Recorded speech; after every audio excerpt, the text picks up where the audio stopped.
आम आदमी पार्टी की जो यात्रा 12 नवंबर से 24 नवंबर तक सरयू से संगम तक चलनी है और जिसके दो प्रमुख मुद्दे हम लोगों ने रखे हैं, रोजगार दो, सामाजिक न्याय दो, उसको लेकर पूरे प्रदेश में अलग अलग जगहों पे हमारे जो प्रांत के अध्यक्ष हैं वो बैठकें कर रहे हैं, तैयारियां कर रहे हैं। पर्चा, पोस्टर, होर्डिंग कहां कहां किन स्थानों पर लगना है उसकी तैयारी हो रही है, सभाएं कहां कहां होनी है उसकी तैयारी हो रही है। तो बहुत जोर शोर के साथ, पूरे उत्साह के साथ आम आदमी पार्टी के कार्यकर्ता इस पद यात्रा में शामिल होंगे। और मैं आपको ये भी जानकारी दे दूं कि जो मिस्ड कॉल नंबर हमारी ओर से जारी किया गया था उसमें भी करीब करीब 3000 मिस्ड कॉल अब तक ऐसे लोगों की आ चुकी हैं जो पद यात्रा को किसी न किसी रूप में अपना समर्थन देना चाहते हैं। उसमें से कुछ लोग हैं जो साथ में चलना चाहते हैं, कुछ लोग हैं जो सोशल मीडिया पे समर्थन देना चाहते हैं, कुछ लोग अपने अलग अलग तरीके से इस पद यात्रा को समर्थन देना चाहते हैं। जब हम लोग सामाजिक न्याय दो की बात कर रहे हैं, उसी वक्त में घटना हुई कि पासी समाज के एक बुजुर्ग को पेशाब चटवाई गई मंदिर में, जहां पे हमारा प्रतिनिधि मंडल गया था और उनसे मिलकर आया। जब हम लोग रोजगार दो और सामाजिक न्याय दो की बात कर रहे हैं उत्तर प्रदेश में, उसी समय में उन्नाव में एक घटना हुई जहां एक 14 साल के किशोर ऋतिक यादव को पीट पीट के मार दिया गया। जब हम लोग सामाजिक न्याय की बात कर रहे हैं तो आज एक ग्राम प्रधान के घर पे हमला किया गया जो कुर्मी जाति से आते हैं, उनके साथ जाति सूचक गालियां देके और वहां पर एक हिंसा का माहौल और स्थिति पैदा की गई। तो स्थिति में बदलाव नहीं आ रहा है, सरकार जाग नहीं रही है, कुछ सोच नहीं रही, बल्कि स्थितियों को और बिगाड़ने में लगी हुई। और क्या काम है मुख्यमंत्री जी के पास और हमारी सरकार के पास? इसका नाम बदल देंगे, उसका नाम बदल देंगे, इस पे बुलडोजर चला देंगे, उस पर बुलडोजर चला देंगे। प्रदेश की कानून व्यवस्था कैसे ठीक हो, इसकी सरकार को चिंता नहीं है। सामाजिक समरसता कैसे कायम हो, इसकी सरकार को चिंता नहीं है। आज कह रहे हैं कि मुस्तफाबाद का नाम बदल के कबीरदास नगर कर दे। भाई, आप नाम बदल के कितने रोजगार दे रहे हैं नौजवानों को, ये बताइए ना। किसान को उसके फसल का दाम कैसे दे रहे हैं वो बताइए आप। कैसे उसको खाद की बोरियां मिलेंगी ये बताइए आप। आप जो आम आदमी की जिंदगी से जुड़ा हुआ प्रश्न है उस पे तो जवाब देते नहीं। मेरठ में व्यापारियों की दुकान तोड़ी जा रही है, उस पे जवाब आप देते नहीं। अब रोज रोज जुमला बोलकर प्रदेश की जनता को भरमाना ये ठीक नहीं है। एक बहुत ही गंभीर विषय हमारे सामने आया है जो मीडिया के माध्यम से मैं उत्तर प्रदेश की सरकार तक पहुंचाना चाहता हूं, और मैं चाहता हूं कि आप लोग किस तरह से भारतीय जनता पार्टी हिंदू धर्म को बदनाम कर रही है, किस तरह से भारतीय जनता पार्टी हिंदुओं को बदनाम कर रही है, किस तरह से भारतीय जनता पार्टी हिंदू युवाओं के मानस में नफरत भर रही है। इसका एक उदाहरण मैं आपके सामने भी दिखाने जा रहा हूं। ये डुमरियागंज के पूर्व विधायक का वीडियो है, जिसको आप लोग देखिए वो क्या कह रहा है, फिर आपसे बात करते हैं। जी भैया, ठीक है भैया, आप कैसे हैं? कहाँ हैं? आपको फोन कर लगवा रहे थे भैया से बोल के।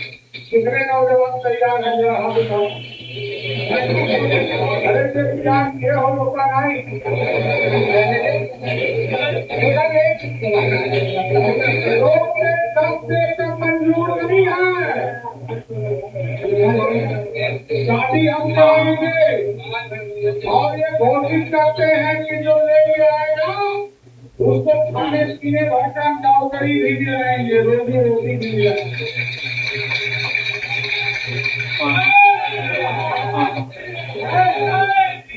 लेकिन ये तो अब आप इस नफरती विधायक की भाषा सुन रहे हैं। ये राघवेंद्र प्रताप सिंह है, वहां का पूर्व विधायक, हाँ जी जी। भारतीय जनता पार्टी का विधायक रहा डुमरियागंज से।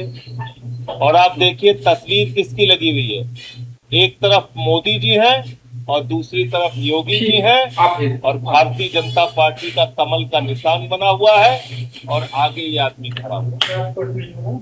और ये क्या कह रहा है, कह रहा है कम से कम 10 मुसलमान लड़कियों को लगाओ, नौकरी हम देंगे। ये हिंदू युवाओं का, हिंदू धर्म का अपमान है। क्या कोई हिंदू माँ बाप अपने बेटे को छिछोरा बनाना चाहता है कि दूसरे की लड़की को लेके भाग जाओ, दूसरे के धर्म की लड़की को लेके भागो? इतना घटिया बनाना चाहता है कोई माँ बाप? कोई हिंदू अपने लड़के को इतना घटिया बनाना चाहता है कि तुम किसी दूसरे धर्म की लड़की को लेके भाग जाओ? 2 करोड़ नौकरी देने का वादा मोदी जी ने किया था, नहीं दिया। 13.5 लाख नौकरी देने का वादा योगी जी ने किया था, नहीं दिया। अब नौकरी आपको कैसे मिलेगी? कह रहे हिंदू धर्म के लोगों, हिंदू धर्म के लोगों, हिंदू धर्म के युवाओं, मुसलमानों की लड़कियों को भगाओ तब आपको नौकरी देंगे। ये कह रहे हैं। कोई एक्शन हुआ इनके खिलाफ? एक शब्द मोदी जी के मुंह से निकला? एक शब्द उत्तर प्रदेश के मुख्यमंत्री योगी आदित्यनाथ के मुंह से निकला? आप कानून व्यवस्था की बात करते हैं, आपका विधायक खुलेआम ऐसे नफरत फैला रहा है। यह हिंदू धर्म की पहचान बनेगी पूरी दुनिया में? ऐसे हिंदू धर्म की पहचान बनेगी? हिंदू धर्म का नौजवान किसी धर्म की लड़की को भगाने के लिए पूरी दुनिया में जाना जाए? इतना घटिया हिंदू धर्म के लोगों को समझते हैं लोग, इतना घटिया हिंदू युवाओं को समझते हैं। कौन सा माँ बाप अपने बेटों को छिछोरा बनाना चाहता है, बताइए आप? और उसके बाद नारा क्या लगा रहे हैं? जय श्री राम, जय श्री राम। मर्यादा पुरुषोत्तम भगवान श्री राम का नाम लेकर किसी के घर की बेटी की ओर आंख दिखाने वालों के तो धर्म हिंदू कहलाने का भी हक नहीं। भगवान श्री राम का नाम ले रहे हैं आप, उस मर्यादा पुरुषोत्तम भगवान श्री राम का जिन्होंने अपने पिता का वचन निभाने के लिए 14 वर्ष तक वनवास काटा, उनका नारा लेकर लगा के आप कह रहे हैं दूसरे धर्म की लड़कियों को भगाओ। यह है हकीकत। पर एक भी कार्रवाई इसके खिलाफ नहीं हुई। तो क्या नरेंद्र मोदी और योगी आदित्यनाथ ने लाइसेंस दे रखा है अपने पार्टी के नेताओं को गुंडागर्दी करने का, खुलेआम ऐसी भाषा का इस्तेमाल करने का, खुलेआम किसी की लड़की को भगाने का आह्वान करने का? ये घटना वाकई बहुत ही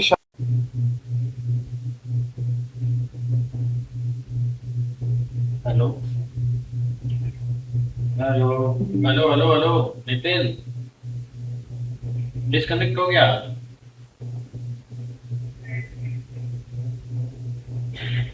अरे ऑफलाइन दिखा रहा है। अरे ये यहाँ का इंटरनेट चला गया यार।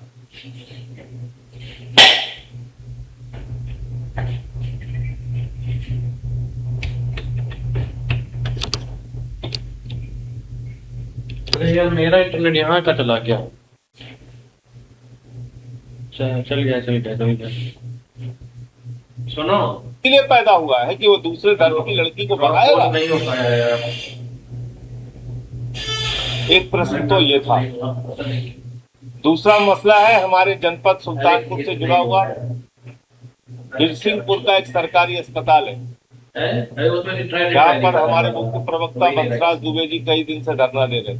पहले डन हो गया था, फिर बाद में और वहाँ कारण क्या है धरना देने का? आने का, फिर हुआ नहीं। हफ्ते में एक दिन अल्ट्रासाउंड होता है मरीजों का। उस अस्पताल में, बिरसिंहपुर अस्पताल में हफ्ते में एक दिन अल्ट्रासाउंड होता है, एक दिन बाद।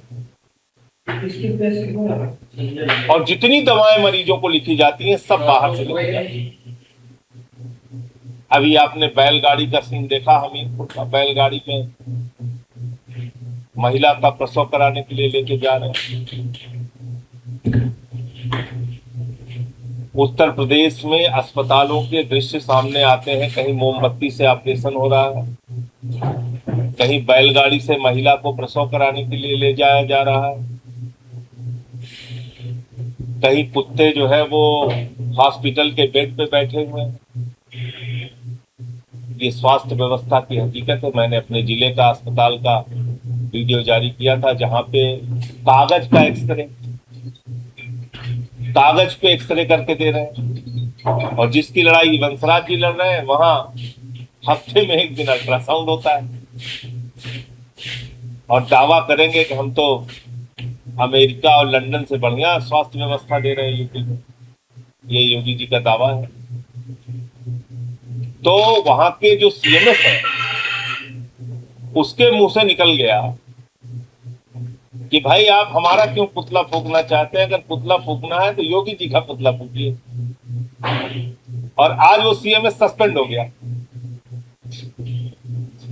अरे भाई, अगर मान लो उसने ये बोला भी कि योगी जी का पुतला फूकिए, इसका मतलब वो सीएमएस भी दुखी था। वो भी जान रहा है कि हमको ऊपर से व्यवस्था नहीं मिल रही है, तो उसने बोल दिया कि भाई आप हमारा पुतला क्यों फूकना चाहते हैं, आप योगी जी का पुतला फूकिए।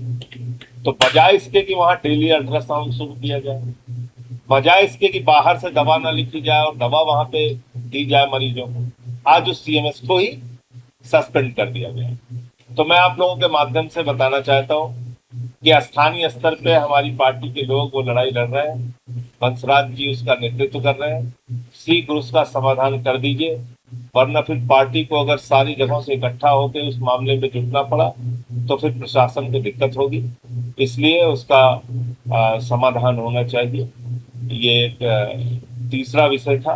और अंतिम विषय आप सबकी जानकारी में होगा कि एक नारा है एलआईसी का, जिंदगी के साथ भी और जिंदगी के बाद भी।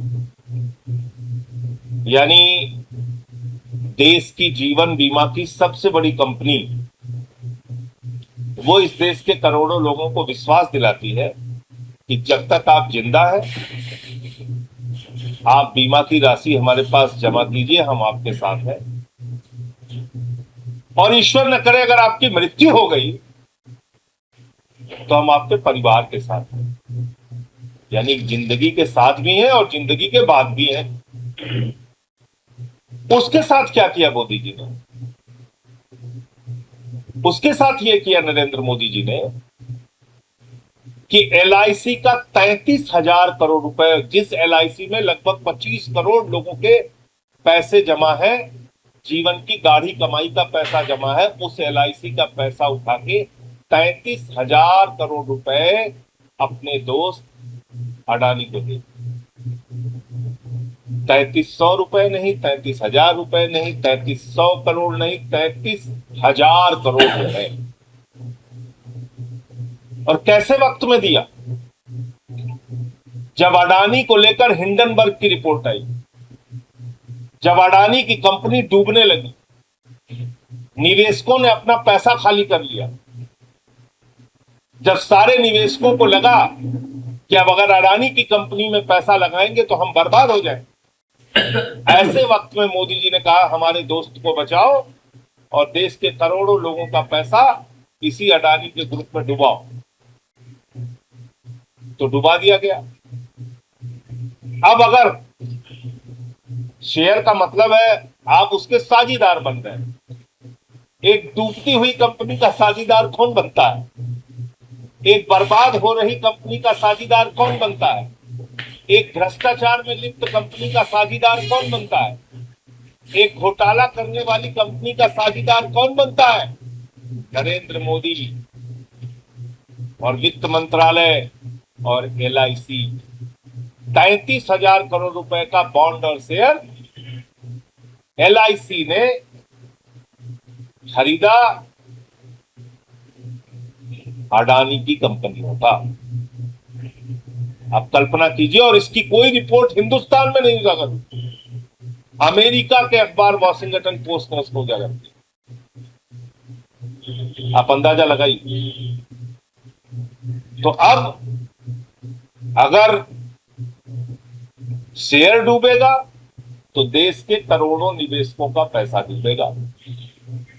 अगर अडानी बर्बाद होगा तो LIC में जमा करने वाले जो लोग हैं, पैसा जमा करने वाले लोग, उनका पैसा बर्बाद होगा। तो ये काम मोदी जी आपने क्यों किया? आप अपने दोस्त के लिए इस देश को कितना नीलाम करेंगे, कितना बेचेंगे? कोयला आपने दे दिया, गैस आपने दे दिया, बिजली आपने दे दिया, पानी आपने दे दिया, सड़क आपने दे दिया, रेल आपने दे दिया, सेल आपने दे दिया, एयरपोर्ट आपने दे दिया, सी पोर्ट आपने दे दिया, सब कुछ आपने दे दिया। और लोगों की गाड़ी कमाई का पैसा उठा के 33,000 करोड़ रुपए दे दिया। ऐसे समय में जब सेबी की जांच चल रही है, जब हिंडनबर्ग की रिपोर्ट आई है, जब अमेरिका में उसके खिलाफ FIR दर्ज हुई है, ऐसे समय में आपने LIC का पैसा वहां पर क्यों लगाया? देश आपसे पूछना चाहता है। और एक अडानी के लिए आप देश को कितना बेचेंगे और नीलाम करेंगे? ये भी सवाल प्रधानमंत्री मोदी जी से हम लोग पूछना चाहते हैं। मुझे इतनी बात कहनी थी, आपके कोई प्रश्न और पूछे? तो देश और प्रदेश में छठ पूजा का पर्व बड़ी मान से मनाया जाता है। वहीं अगर पिछली की बात करें तो दिल्ली में जो तमाशा देखने को मिल रहा है, उस पर आपने क्या रिएक्शन आप कैसे हैं? देखिए, मैं तो कह रहा हूं कि उस तमाशे को आप लोग अपने कैमरे में कैद कीजिए। हमारे प्रदेश अध्यक्ष सौरभ भारद्वाज जी ने दिखाया कि किस तरह से पूर्वांचलियों की भावनाओं के साथ खिलवाड़ किया जा रहा है। पूर्वांचल के लोग जो कई कई दिनों तक ट्रेन में बैठ के सफर कर रहे हैं, जानवरों की तरह लद कर दिल्ली, मुंबई, अहमदाबाद से बिहार पहुंच रहे हैं, अपने घर पहुंच रहे हैं, बड़ी मुश्किल से पहुंच रहे हैं, जयपुर से, राजस्थान से, अलग अलग जगहों से। रेल मंत्री जी ने दावा किया था कि हम सैकड़ों स्पेशल ट्रेन चला देंगे। नतीजा आपके सामने है, आप देख रहे हैं क्या हो रहा है। ट्रेन में इंसान वैसे नहीं जा सकता, जानवर की तरह उसको ले जाएगा। अब जब लोग अपने घरों पर नहीं जा पाते तो केजरीवाल साहब ने व्यवस्था की थी, हजारों घाट दिल्ली में बनवाए थे कि आप यहीं पर अपना पूजा पाठ आयोजन छठ पूजा का कर लीजिए। तो हमारे पूर्वांचल भाई बहन, पूर्वांचल के, वो लोग छठ पूजा उन घाटों पे मनाते। अब क्योंकि प्रधानमंत्री को बिहार में वोट लेना है, प्रधानमंत्री को बिहार में चुनावी फायदा लेना है, इसलिए कितना बड़ा फर्जीवाड़ा हुआ है दिल्ली में, वो हमारे प्रदेश अध्यक्ष सौरभ भारद्वाज ने इस वीडियो के माध्यम से दिखाया कि एक फर्जी घाट तैयार कर दिया गया मोदी जी के लिए। यमुना नदी दूर है, उसके बीच में मिट्टी है, मिट्टी के बाद गड्ढा खोदा गया और गड्ढे में पाइप से पानी भरा गया और पानी भर के कहा गया ये है स्वच्छ यमुना, ये है साफ सुथरी यमुना, यहां हमारे प्रधानमंत्री महामानव आदरणीय नरेंद्र मोदी जी स्नान करेंगे और छठ पूजा। अभी तक कभी, जब तक केजरीवाल जी की सरकार थी 10 साल, कभी आपने मोदी जी को नहीं देखा होगा छठ पूजा मनाते हुए दिल्ली। कभी देखा आप लोगों ने? बताइए 10 साल में कभी देखा हो? क्यों भाई, केजरीवाल इंसान नहीं थे क्या? आम आदमी पार्टी की सरकार एक राज्य सरकार नहीं थी क्या? आप तब आके पूजा नहीं कर सकते थे क्या? तो छठी मैया भी लोगों को देख रही है कि किस तरह से चुनाव में वोट लेने के लिए नहाने और डुबकी लगाने का ढोंग करने आ रहे हैं प्रधानमंत्री जी। तो वो तो खैर समय पर बिहार की जनता जवाब देगी। लेकिन जो फर्जीवाड़ा हो रहा है, छठ पूजा के नाम पर पूर्वांचलियों की भावनाओं से खिलवाड़ हो रहा है, आम आदमी पार्टी इसकी भर्त्सना करती है और बीजेपी को कहना चाहती है कि तुम्हारे ढोंग और दिखावे को पूरा बिहार, यूपी, पूर्वांचल का आदमी जान चुका है। सरकार को लेकर निर्वाचन आयोग इस कंपनी करने वाला है और कहा जा रहा है कि करीब 15 राज्यों को लेकर तारीखों का ऐलान किया जाएगा। आप देखिए, हमारा पहले दिन से स्टैंड है और फिर से अभी क्लियर कर दे रहा हूं, SIR एक बहुत बड़ा फर्जीवाड़ा है और भारत के मुख्य चुनाव आयुक्त भारतीय जनता पार्टी के एजेंट के रूप में काम कर रहे हैं और बीजेपी को फायदा पहुंचाने के लिए भारत के मुख्य चुनाव आयुक्त, जिनका नाम गलती से ज्ञानेश कुमार है लेकिन उनका नाम अज्ञानेश कुमार होना चाहिए, वो अज्ञानेश कुमार जी SIR के माध्यम से बिहार में इतना बड़ा बवाल खड़ा करते हैं, कहते हैं अपना जन्म प्रमाण पत्र लेके आओ तब बिहार के वोटर माने जाओगे। सुप्रीम कोर्ट में उसकी लड़ाई चलती है। सुप्रीम कोर्ट बड़ी मुश्किल से आदेश देता है, भाई आधार को भी आधार मानिए। झारखंड में आधार से वोट बन रहा था, पूरे देश में आधार से वोट बन रहा था। घपला करने की नीयत से अज्ञानेश कुमार ने कहा बिहार में आधार से वोट नहीं बनेगा। फिर आधार को आधार माना गया, कहा गया हम ये वोटर लिस्ट का गहन पुनरीक्षण कर रहे हैं। SIR गहन पुनरीक्षण कर रहे हैं। तो गहन पुनरीक्षण में क्या निकला, सितंबर 2025 तक, ये आंकड़े नोट कर लीजिएगा, भारत की सरकार का आंकड़ा है कि 18 वर्ष से ऊपर की आयु के करीब करीब 8 करोड़ 22 लाख लोग बिहार में रहते हैं। जो लोकसभा का चुनाव हुआ तब बिहार में मतदाताओं की संख्या 7 करोड़ 80 लाख थी। अगर आप गहन पुनरीक्षण कर रहे थे तो मतदाताओं की संख्या 8 करोड़ 20 लाख, 8 करोड़ 18 लाख, 8 करोड़ 22 लाख होगी थी, क्योंकि 18 वर्ष से की आयु के लोग 8 करोड़ 22 लाख है। ये मैं नहीं कह रहा हूं, भारत सरकार कह रही है। लेकिन जो गहन पुनरीक्षण हुआ, SIR हुआ, उसके बाद आज की तारीख में बिहार के चुनाव की लिस्ट में, वोटर लिस्ट के अंदर 7 करोड़ 42 लाख लोग हैं, यानी कि 80 लाख वोट घटाए जा चुके हैं और 5 लाख वोट डुप्लीकेट है और 1 लाख वोट लगभग बिना नाम के, और कुल 315 विदेशी नागरिक मिले हैं, जिसमें 78 मुसलमान और बाकी नेपाल के हिंदू हैं। ये है SIR। SIR एक फर्जीवाड़ा है, SIR एक घपला है, SIR एक घोटाला है जो बीजेपी के एजेंट के तौर पे मुख्य चुनाव आयुक्त के नेतृत्व में पूरे देश में होने जा रहा है।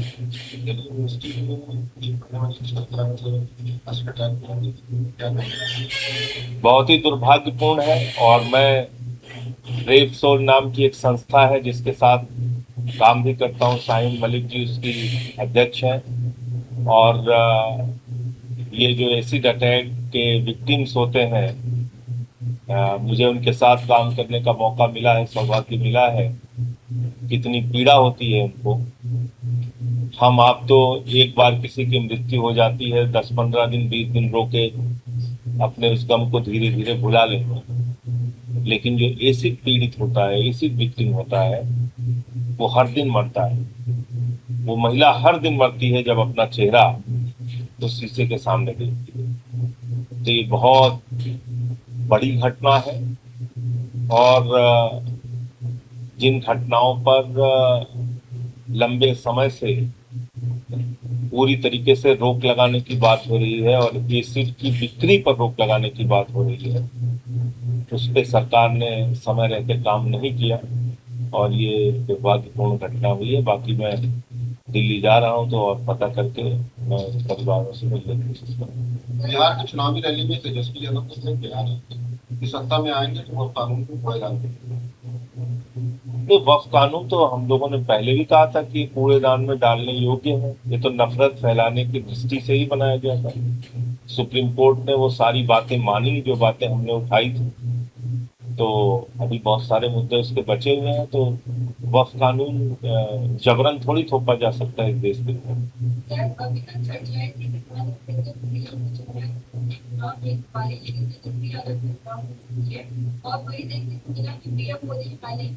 नीतीश कुमार को ज्यादा तवज्जो दे रहे हैं और चिराग पासवान को क्या लगता है सीएम का चुनाव इस बार नीतीश कुमार?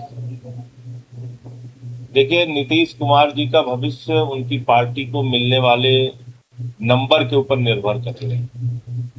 अगर नंबर उनके पक्ष में होगा तो बीजेपी उनको मुख्यमंत्री बना देगी। अगर नंबर उनके पक्ष में नहीं होगा तो बीजेपी उनको मुख्यमंत्री नहीं बनाएगी। अब आप पूछेंगे कैसे? क्योंकि नीतीश कुमार जी 101 सीट पे लड़ रहे हैं और बीजेपी वाले 142 सीट पे लड़ रहे हैं। 142 सीट पे 29 चिराग पासवान के, 6 मांझी के, 6 उनके कुशवाहा जी के, ऐसे ऐसे करके जो उन्होंने सीटें दी हैं। तो ये सब के सब सीटें जो है वो भारतीय जनता पार्टी लड़ रही है। नीतीश जी तो अकेले 101 सीट पे लड़ रहे हैं। तो उनका क्या हाल करेंगे भाजपाई, ये तो चुनाव परिणाम आएगा तभी पता चलेगा। तो सारा खेल लोकतंत्र में नंबर का है, जिसके हक में होगा वो बनेगा। अच्छा, बांग्लादेश के अंतिम प्रमुख मोहम्मद यूनुस को बांग्लादेश का हिस्सा भी दिखाया गया। देखिए, मैं इस घटना के बारे में जानता नहीं, तो ये पूरी रिपोर्ट देखने के बाद ही हाँ हाँ हाँ हाँ